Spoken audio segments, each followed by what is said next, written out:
Yo, it's a time that I can't see because my watch isn't watching.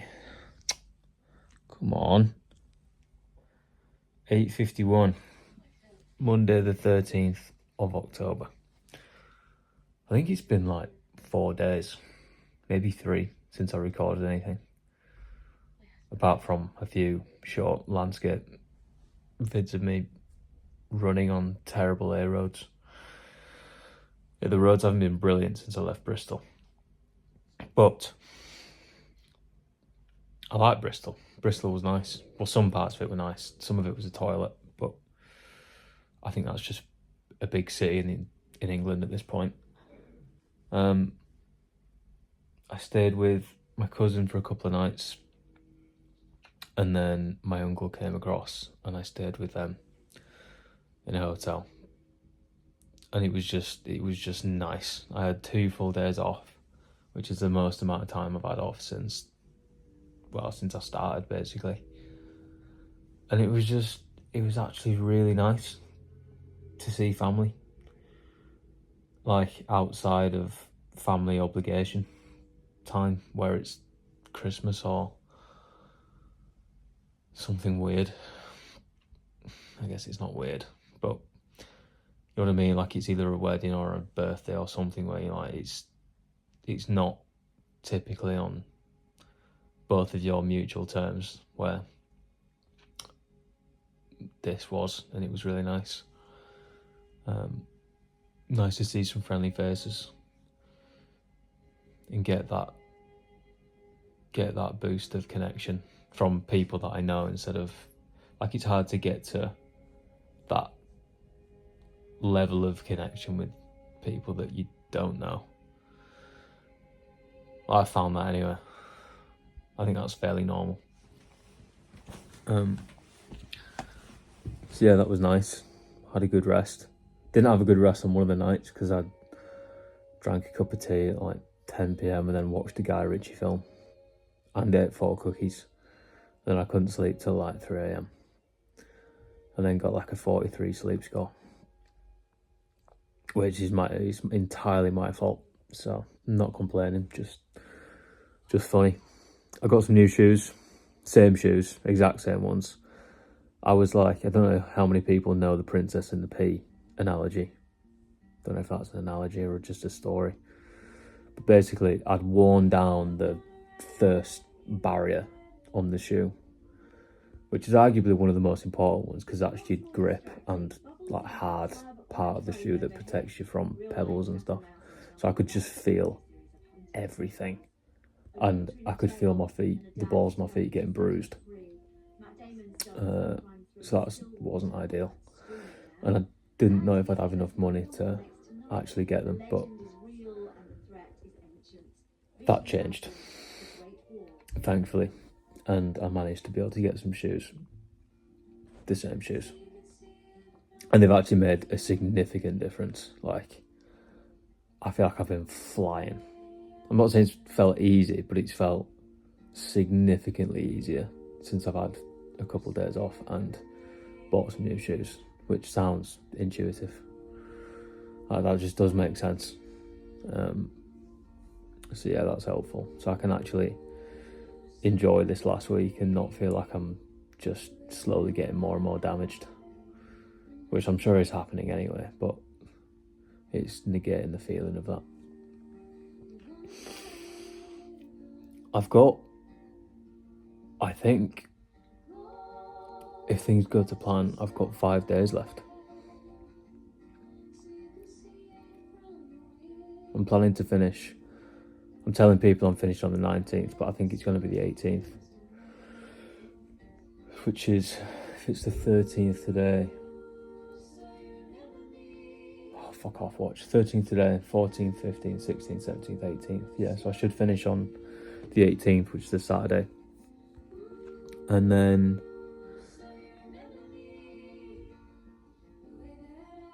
I'm going to get home.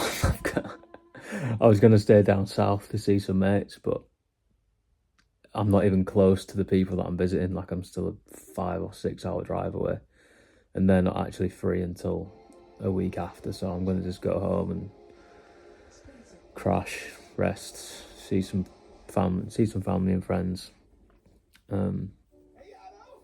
recharge, eat probably quite a significant amount of food, good food, home cooked food with a lot of protein. That's one thing that's been insanely hard to get on this journey. Like, it hasn't been that hard, it's just been expensive, which is hard.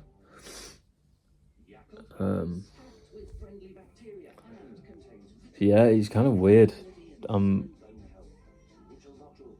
I think I'm expecting the anticlimax of finishing. Like, there's no party at the end, there's no one waiting at the finish line for me. Girlfriend's in Canada. Mum and Dad will probably be at home. I've kind of said, don't bother coming down because it's a 9-hour drive or whatever it is. Mates can't come. They're busy. Are they busy? One of them's busy. One of them's car won't make it.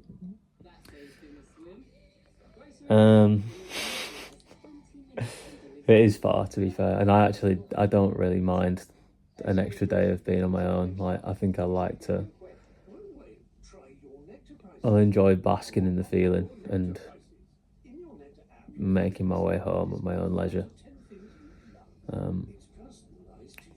It could end up being quite overwhelming when I finish.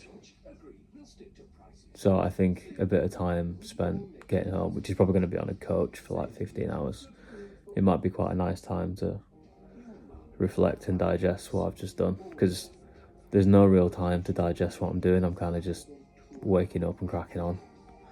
And the times that I'm stopping, I am that tired that I've got a few bits to do, like a few social media bits, or I'm reading a book and replying to messages. So I'm not just sat there contemplating and reflecting. I'm always going.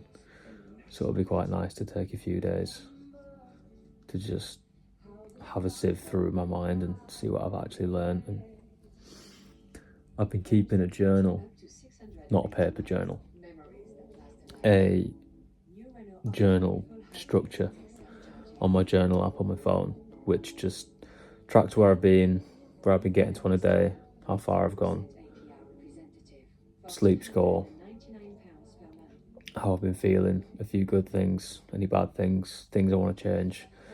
It was a structure that my mate Will set out for a bike ride that we did last summer. And we brought a journal and we did a journal entry every single day. And it was a bit of a ball ache to begin with, but then towards the end it was something that we really looked forward to doing, because it forced you to look back on the day, pick out good things that happened, pick out some bad things that happened, and pick out things that would make your life better if you changed it in the imminent future. And then it forced you to dig into how you were feeling. And it was a really good way of seeing what the patterns were, anything that we kept doing that was dumb, that we kept not changing, anything that...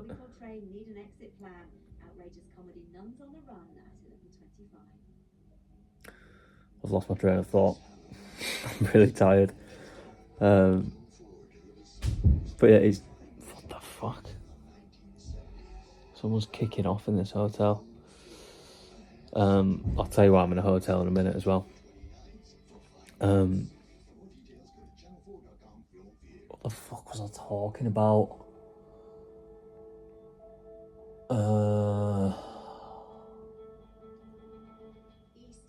Oh, that's gonna do my head in. No. I feel unfulfilled.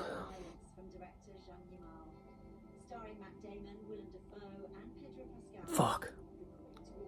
Anyway, I'm in a hotel because I got to the campsite and it was closed, which has now happened a couple of times because I'm at the end of the camping season. So, and I rang ahead on this one just to see if they were open, and no one picked up, because I just assumed that they might be busy. So I just thought, I'll rock up and see see what happens. That didn't work today. I was confronted with a safety ribbon that meant it wasn't open at all. Not even just for me, just at all. And then I went and tried a travel lodge that didn't have any space. And then I was going to try a different campsite, which seemed like it wasn't actually a campsite. And I was posting this kind of in live action as I was making the decisions. And then my uncle reached out to me and just said, I booked you into this. Enjoy. Breakfast is included. So I was like, oh, legend. What a fucking legend. So I'm insanely grateful for that, because I'd probably still be pissing around my tent right now. And then I wouldn't stretch. And then I'd end up playing on my phone because I was overwhelmed. And I wouldn't have recorded anything because I'd been tired and I'd been like, oh, whatever. So, it's been good. It has been good. I am 2 days into consecutive marathons, or just over. And I plan to do that until the finish. And I think then the finish day might end up being like a low 30 mile day. Which, we've done it before. And we'll do it again. I ended up doing that to get to Jess, which didn't feel sensible at the time, and I could feel the magnitude of my shoes not working on that day. Yeah, doing 50k in shoes that aren't fit for purpose is not sensible. Yeah, I'm done blabbing. I'm having a good time. Oh, the journal. That's what I was talking about. Yes. That's brought me so much relief. Fuck yes. The journal is good for many reasons, but you can track how you were feeling throughout the entire thing, and you can see patterns. And it was interesting to go through the bike ride one, because towards the end we were like, we're having the best days of our lives at this point. You know, we were just having 10 out of 10 days consecutively. I'm not saying I'm having 10 out of 10 days, but I'm having days where I'm like, I feel unfazed by problems, like things that would have stressed me out at the start, or things that I'd have overthunk, or things that I would get anxious about planning in the future before I set off to do this thing. And I'm just, I don't know, I'm feeling my resilience grow in real time, which is a nice feeling, because I feel like I'm actively unlocking other things that I want to do in my life that I wanted to do for a long time, and then I've just gradually pushed them to one side because they're either too hard, I didn't have the effort, or didn't realise it was something that I could do. Or so as you move through these feelings and you see what you can accomplish, and you understand that fear blocks out a lot of what you want to do, you join me having a massive poo. Just got a message from Angus Cole. That's nice of him to let me know. Oh, that's so distracting. Go away. Yeah, as you move through these feelings, you realise that fear gets in the way of so much stuff that you want to do. And I'm not saying there's things that you shouldn't be scared. There isn't things that you should be scared. I'm not saying there's things that there isn't things that you shouldn't be scared of. Fucking hell, that hurt. But generally speaking, fear is an illusion. And I'm not saying the feeling of fear isn't real, because it's very real. But sometimes you just have to lean into it and stare at it and say, yeah, and what? Do it scared. And the fear then dissolves, and you realise that it was just a bit of an illusion all along. And I've been someone that's put people on pedestals because I've seen people do things that I thought I could never do. And rewind 3 years, rewind 2 years, I'm doing something that I never thought I'd be able to do. And it currently doesn't feel that bad. It's painful, but it's not as bad as what I would have projected it to be, a few years ago. So, if there's a lesson in that, take swings at things that scare you. Don't take swings at things that don't scare you, because then you just don't grow. That's the definition of a comfort zone. To stretch your comfort zone, it has to be uncomfortable. Otherwise, you're just still in your comfort zone, and then you just don't expand it. I'm expanding my comfort zone. That's what I'm doing. How cliche. The fuck is... I don't know what this film is, but it looks like Matt Damon and Pedro Pascal dressed as Genghis Khan in the... I don't know what's going on, but this clip's now 16 minutes. That's the quickest 16 minutes of my life. That's wild. Well, it's been a pleasure talking to you. We should do this again soon. Probably not soon enough, because I'll forget, but I'm intentionally not filming that much because I don't want to show every intricate detail, because I want to leave some mystique up to the individual that is tempted to do one of these things on their own, and I want them to have their own adventure and just not get the second-hand adventure from mine, selfishly speaking. It's not entirely selfish, because I want someone else to go and do something like this and get the benefits of that. But yeah, kisses. See you soon.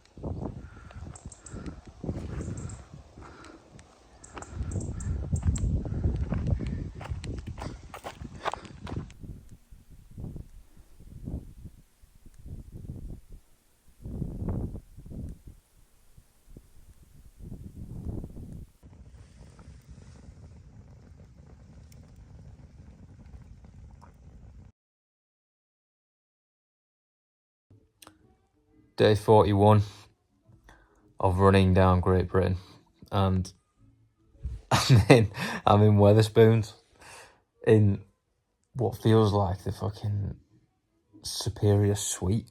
Like, what's the best way to show you this? Well, number one, that's part of the room. The door's like 3.5 meters away. Bathroom's huge.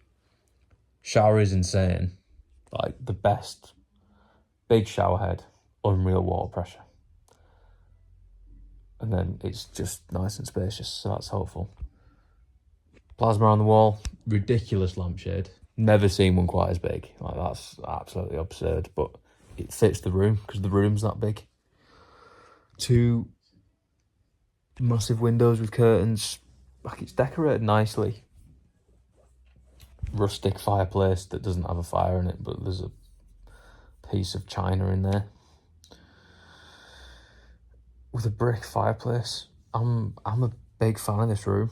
It's sick. It was cheap too, relative to a few others that I've purchased along my mission. I'm going to turn this down because I'm distracted. I think it's the Green Mile that's on, and it's been, observationally speaking, a pretty intense few scenes. What was I talking about? Updates. Yeah, I think I've got 3 days. I know I've got 3 days left, which is fucking wild.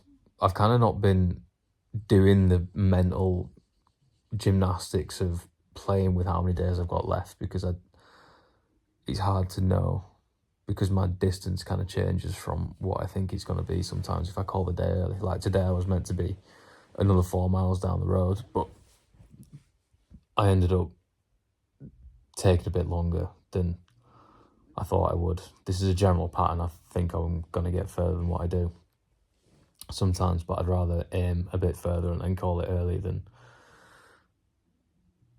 I don't know, aim too short and just get there. But I saw this that was kind of cheap and in a good spot, and I have to do like laundry and stuff, which is going to be the last time I'm doing it anyway. I saw this available for not too expensive. It was like 79 quid, I want to say, which is cheap relative to what other ones have been. What the fuck was I talking about?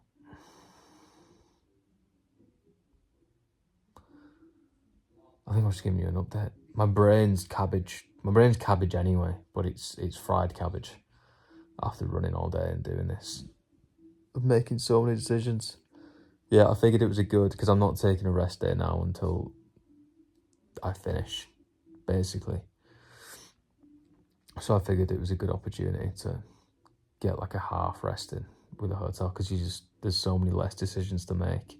You can arrive, there's food close by, I don't have to unpack my entire bag, I'm not fucking around manoeuvring things, trying to stay dry, trying to not get bugs in my tent. Like, it's if I had a hotel every day, I'm not saying it'd be easy, but it'd be significantly less stressful, significantly easier, which, I did this as a challenge, so to remove a challenging aspect of it doesn't make that much sense. And it'd have been a lot more expensive, which I couldn't afford anyway. But yeah, 3 days left. Got it's looking like 2 30-milers, which 2 30-milers and then like a close to a 40-miler, which feels fucking ambitious, to be honest, but I think the momentum of being at the end is going to carry me through, and if I'm in pain at the end, that's fine. I'm allowed, because then all I've got to do is sleep on a coach to get back home, which is looking like a 16-hour journey home, which is actually fine. I don't really mind the idea of doing that. 16 hours on being sat down doesn't seem that bad after you've been running for 6 hours a day for 45 days. Everything's relative. Normally 16 hours on a coach sounds like a ball ache. Now it sounds like a holiday. I feel like one important observation or commentary that I'd like to make is that I feel like I've been quite casual with these updates, and sometimes not as probably raw as other moments in the day that may be a bit more indicative of how I've been feeling more of the day. And I feel like this casual persona is kind of how I am a lot of the time anyway, but I think some of it is a cope for doing what I'm doing. Like, it has been hard. Some of it has been stressful. Some of it is, quite a lot of it is dangerous. A lot could go wrong, and I feel like my approach to it is just pretend it's sound. And generally speaking, it is. I'm not as beat up as I thought I'd be. Objectively speaking, you've just got to get from A to B and then put your tent up and get in it and find some food along the way. Like, it's not super, super complex, but I don't want to discredit what I'm doing by being like, just having that throwaway personality around it, because, I do want to give credit to what I've done, and anyone else that considers doing the same thing, it's an insane thing to do. But I think part of me dealing with what I'm doing is how I'm acting. I'm not just putting this on for the camera, like I do this generally. It's almost how I think. I don't know if that was entirely obvious what I was trying to say, but those of you who do a similar thing might know what I mean. The ego games we play with ourselves. I'm now distracted watching Korean Mile. I knew this had happened. Should have just turned this off. But yeah, 3 days left. Ugh. Shout out to Wetherspoons though. This room. Whoa.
That, ladies and gents, is a real life Cornish pasty from Cornwall.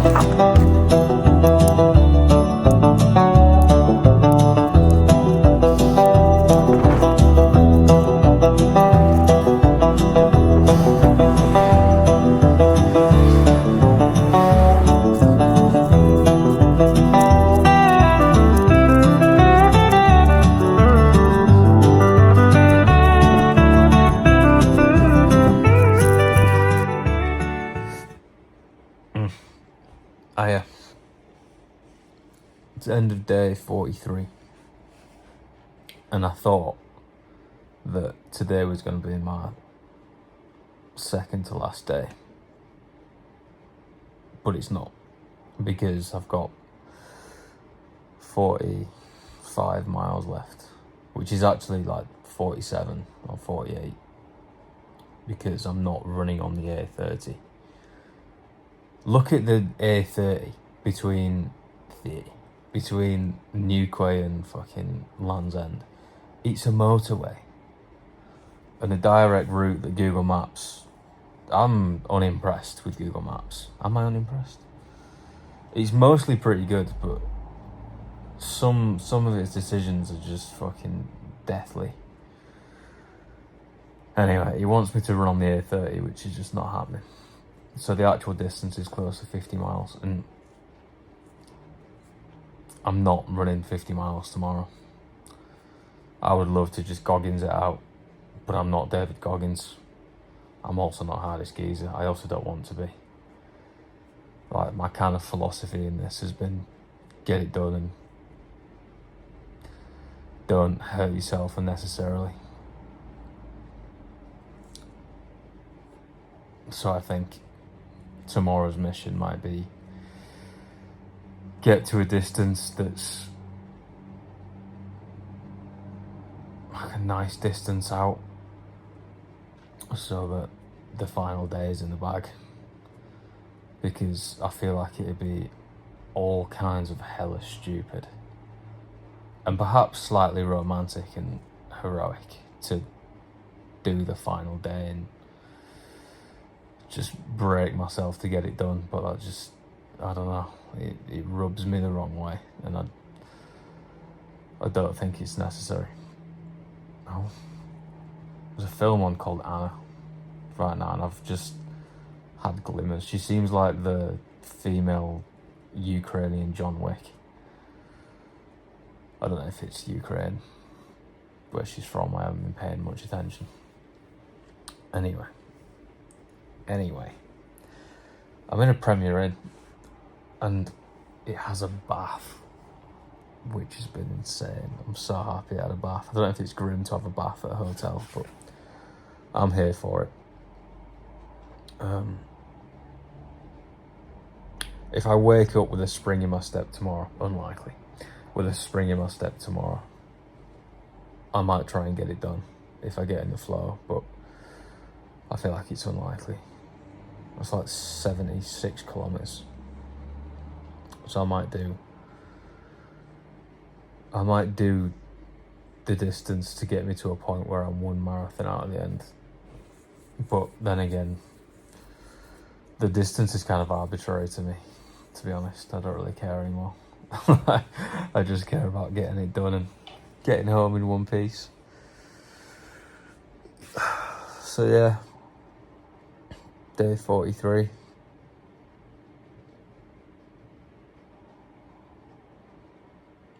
I'm pretty broken, to be honest. I'm ready for this thing to finish. I do miss my family. I miss my friends. I really fucking miss my girlfriend. Which is a good thing, you know. It'd be a bad thing if I wasn't missing her at this point.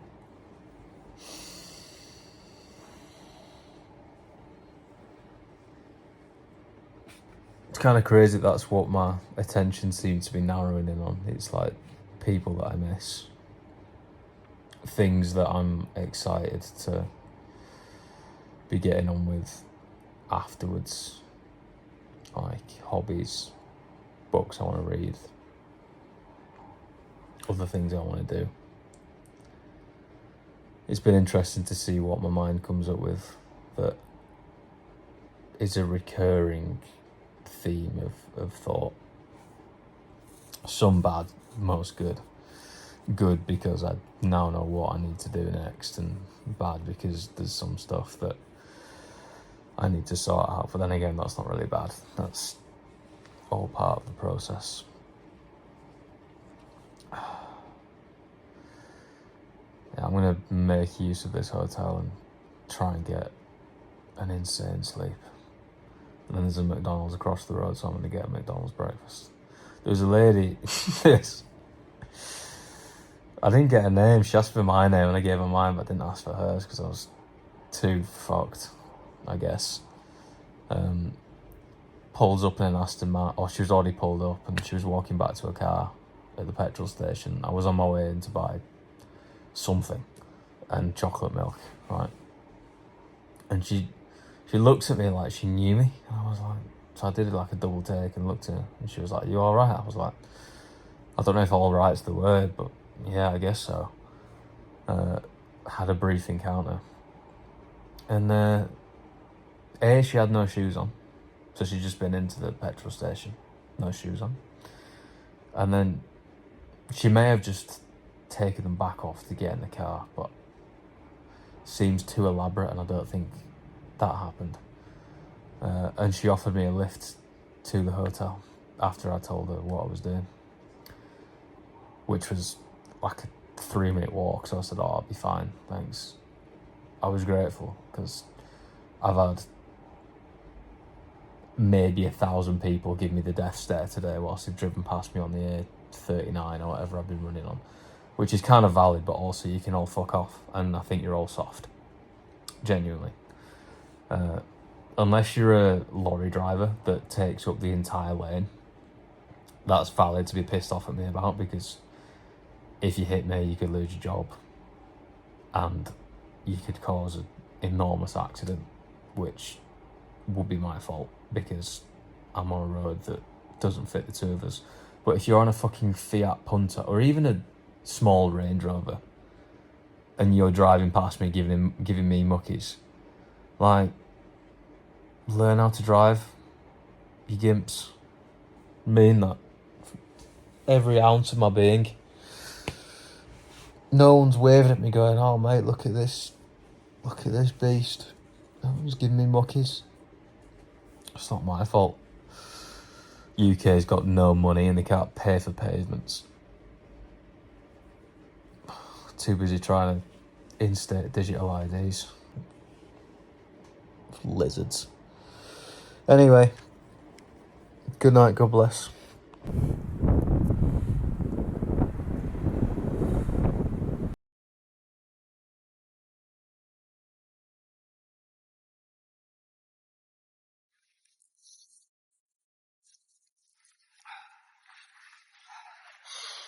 I changed my mind.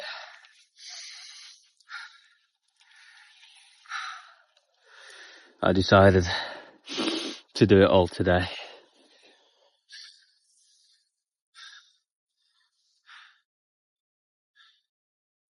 And if I'm not mistaken, that is the official Land's End sign.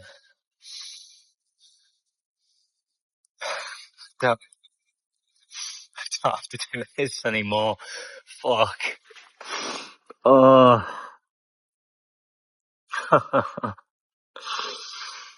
Oh. Oh, I'm so glad I did that today.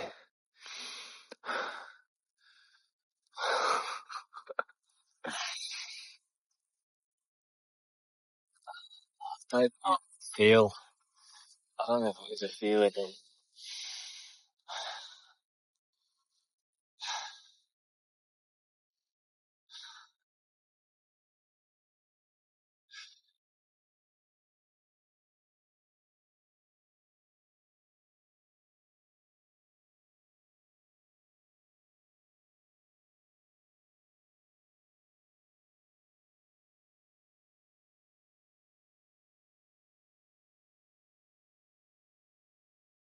Yeah, I'm speechless.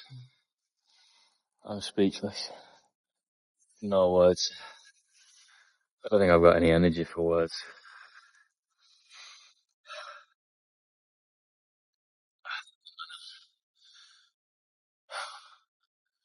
Go check into this hotel. Get a bath. Let's have a bath. Get a shower if not. Call me girlfriend. Call my mum. Briefly. And then go the fuck to bed.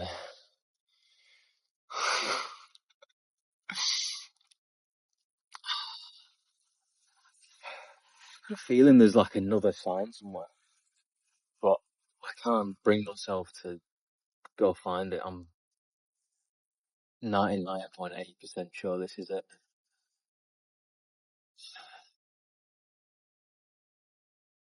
Oh my god, I'm gonna pass out. Yeah, bye.